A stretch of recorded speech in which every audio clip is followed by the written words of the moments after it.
Shalom, pagi bersama tundukkan kepala, pejamkan mata sejenak. Bapa yang bersandar kerajaan surga, pagi yang cerah sebelum kami mengadakan aktivitas lain, kami mengutamakan mencari kerajaan Allah dan kebenarannya. Dan kami percaya bicara berkat materi kau sudah siapkan buat kami semua. Maka kami mengadakan mesbah keluarga, mesbah pribadi. Kami boleh naikkan pujian dan penyembahan. Dan kami rindu untuk dengarkan renungan firman-Mu. Sekalipun sedikit kami percaya firman Allah singkat jadi berkat buat kami semua. Roh Kudus mengurapi hamba-Mu, Roh Kudus mengurapi kami dan lembutkan hati kami, sehingga butir firman jadi berkat buat kami. Dan kami juga naikkan doa syafat kepada Tuhan. Haleluya, amin.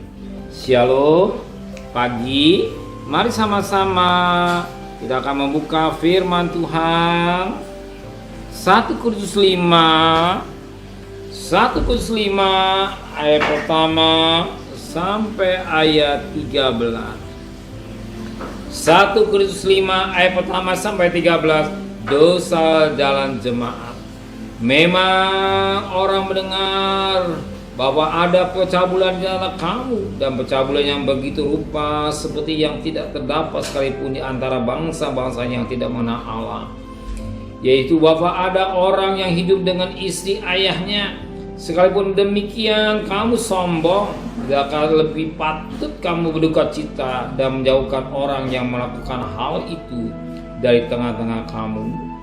Sebab aku sekalipun secara badani tidak hadir, tapi secara rohani aku hadir. Aku sama seperti aku hadir telah menjatuh hukuman atas dia yang telah melakukan hal yang semacam itu. Di mana kami berkumpul dalam roh, kamu bersama dengan aku dengan kuasa Yesus Tuhan kita. Orang itu harus kita serahkan dalam nama Tuhan Yesus Kristus kepada iblis, sehingga binasa tubuhnya agar rohnya diselamatkan pada hari Tuhan. Kemegahanmu tidak baik. Tidak tahukah kamu bahwa sedikit ragi menghamilkan seluruh adonan? Buang ragi yang lama itu supaya kamu menjadi adonan yang baru. Sebab kamu memang tidak beragi. Sebab anak domba Paskah kita juga telah disembelih, yaitu Kristus.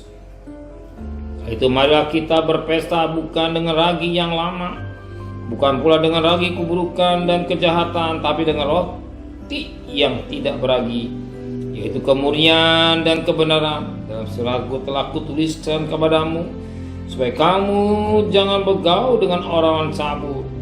Yang aku maksudkan bukanlah dengan semua orang cabul pada umumnya dari dunia ini, atau dengan semua orang kikir dan penipu, atau dengan semua penyembah berhala. Nah, jika demikian kamu harus meninggalkan dunia ini. Tapi yang kutuliskan pada kamu ialah supaya kamu jangan bergaul dengan orang yang sekalipun disebut dirinya saudara adalah orang cabul, kikir, penyembah berhala, pemfitnah, pemabuk, atau penipu. Dengan orang yang demikian janganlah kamu sekali-kali makan bersama-sama. Sebab dengan wewenang apakah aku menghakimi mereka yang aku berada di luar jemaat? Bukankah kamu hanya menghakimi mereka yang berada dalam jemaat? Mereka yang berada di luar jemaat akan dihakimi Allah. Usirlah orang yang melakukan kejahatan dari tengah-tengah kamu. Kita lihat bagaimana dosa jemaat di Korintus. Kita kenal Korintus kota yang jelek, pelabuhan, kota yang kurang bagus. Tapi yang terjadi pasal itu bagaimana dikatakan pada firman Tuhan pada ayat yang pertama. Memang orang mendengar bahwa ada pencabul di antara kamu, dan pencabul yang begitu rupa seperti yang tidak terdapat sekalipun di antara bangsa-bangsa yang tidak mengenal Allah. Ya, bahwa ada yang orang hidup dengan istri ayah. Firman Allah, orang yang hidup dengan isi ayahnya. Arti ada orang yang hidup dengan mama. Bagaimana dosa yang terjadi masa lalu di Korintus. dosa juga sudah ada dalam dunia sekarang ini. Betapa rusaknya dunia ini. Betapa hebatnya roh kenajisan yang berada di Korintus. Bahkan juga bagaimana juga roh yang terada di dalam Roma 1. Roma pasal 1 ayat yang Roma pasal 1 ayat yang ke-26. Karena itu Allah menyerahkan mereka kepada kemahauan nafsu yang memalukan, sebab isi mereka menggantikan kemuliaan yang wajar dengan yang sah, yang tak sah. Demikian suami-suami meninggalkan persetubuhan yang wajar dengan isi mereka dan menyala dengan birahi mereka seorang terhadap yang lain, sehingga mereka melakukan mesum laki-laki dengan laki-laki. Kali itu mereka mengingat dalam diri mereka balasan yang setimpal untuk kesalahan mereka.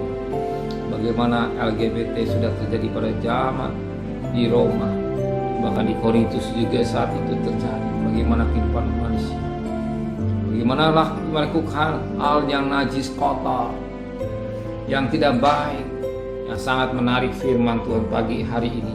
Dikatakan pada ayat yang kelima, orang itu harus kita serahkan dalam nama Tuhan Yesus kepada iblis, sehingga tubuhnya agar rohnya diselamatkan pada hari itu. Mengapa harus serahkan dalam nama Tuhan pada iblis? Supaya tubuhnya, rohnya tidak binasa, diselamatkan, tapi tubuhnya binasa. Tuhan memberikan 3 tingkatan peringatan pada manusia yang berbuat dosa. Yang pertama, diperingati melalui firman Tuhan, didengungkan, diberitakan. Kalau dia tidak mau bertobat, dihajar. Mungkin melalui penyakit, mungkin melalui musibah.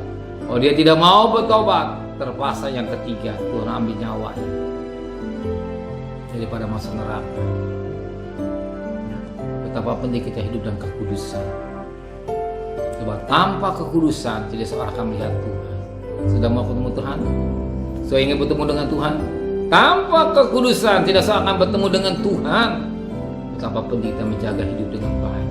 Sekali kita butuh uang, butuh pekerjaan, tapi kita jaga tubuh kita dengan baik. Firman Tuhan, orang yang serahkan pada iblis, hati orang itu tidak mau bertobat. Diingatkan oleh firman Tuhan, tetap nggak mau bertobat, nggak mau berubah. Mengalami musibah atau penyakit dan segalanya, nggak mau bertobat, terpaksa yang ketiga Tuhan ambil nyawanya. Supaya itu Islam, rohnya berislam. Kita keluar dari dalam cukup saat ketika Tuhan datang. Kita berubah dari segitu mata itu, maunya langsung Tuhan sudah. Amin. Terima kasih Tuhan buat pengertian firman, sehingga kami tahu bahwa dunia sudah makin jahat. Kedatangan Engkau sudah diambang pintu. Biar kami mau menyucikan hidup kami dengan baik, serta perjalanan kami bekerja, berdagang, sekolah, kuliah. Pergi dengan selamat, dengan pulang dengan selamat. Apa yang dibutuhkan Engkau cukupkan. Berkati Bapak Presiden, Wakil Presiden, para Menteri, para Gubernur, para Bupati, para Wali Kota, para Camat, para Lurah, pada RW, pada RT, pada medis, pada relawan, menjalan tahun politik, tetap beri keamanan buat negara kami, dan suasana kering tetap Tuhan pelihara bangsa kami Indonesia.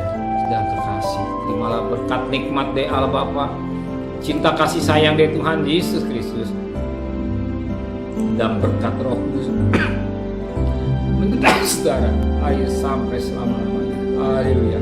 Amin.